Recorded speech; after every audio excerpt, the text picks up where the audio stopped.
오늘의 말씀지기 진지훈 간사입니다.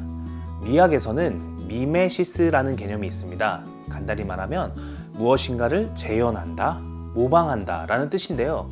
플라톤과 아리스토텔레스 같은 철학자들이 사용한 개념입니다.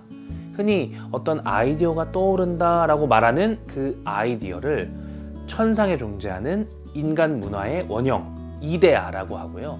그 이데아를 모방해서 회화와 조각, 극작 등으로 표현한 것을 미메시스라고 합니다. 오늘 살펴볼 히브리서의 저자는 어쩌면 플라톤의 이 사상을 알고 있었는지도 모르겠습니다.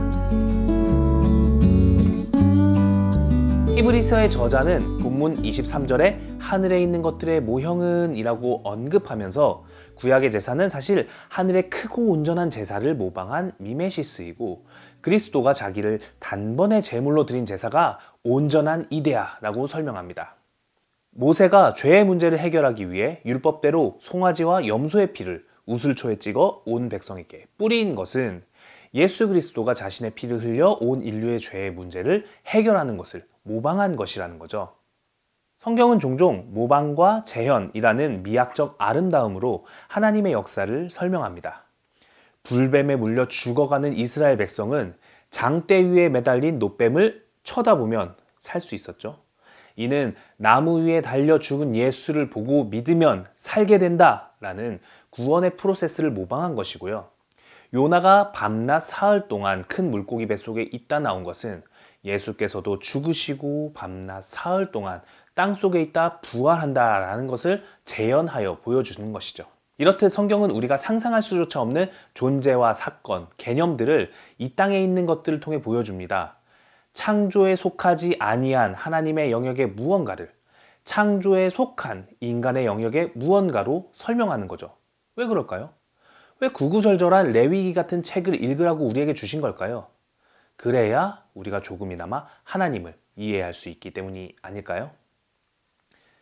이렇듯 히브리서는 하나님의 재현을 알기 쉽게 풀어주는 해설집 같습니다. 그러니까 열심히 읽고 공부하세요. 시험에 나와요. 오늘의 나눔 끝! 영상 짧아서 좋아했나요?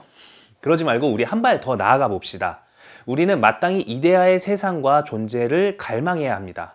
하나님과 천국을 침노해야 합니다.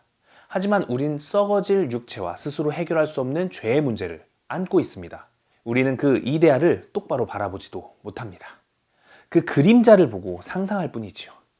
그리스도께서는 참 성소에 들어가실 수 있었습니다. 하지만 우리는 참 것의 그림자인 손으로 만든 성소에 들어갑니다. 인간과 하나님의 경계는 분명합니다. 하위 차원의 존재인 인간은 상위 차원의 하나님을 제대로 인식할 수조차 없습니다. 그래서 예술이 존재하는 것이지요. 아름다움이 존재하는 것입니다. 예술은 원형을 향한 갈망 때문에 아름다움을 추구합니다. 우리에게 주어진 것으로 우리에게 주어지지 않은 것을 표현하기 위해 창작의 고통을 감내합니다. 사랑, 영원, 진리, 죄사함, 구원? 우리는 이런 것들이 어떻게 실제하는지 모릅니다. 성경을 통해서 하나님께서 허락하신 이 세상을 통해서 우리가 알 수 있는 모습으로 치환하는 것이지요. 풍삼 독자 여러분, 어려운 성경 본문 묵상이 우리에게 무슨 도움이 되나 생각이 드시나요? 힘든 하루하루를 성실하게 살아가는 게 무슨 유익이 있냐고요? 이것이 하나님을 안다는 불가능을 가능하게 만드는 유일한 길입니다. 샬롬.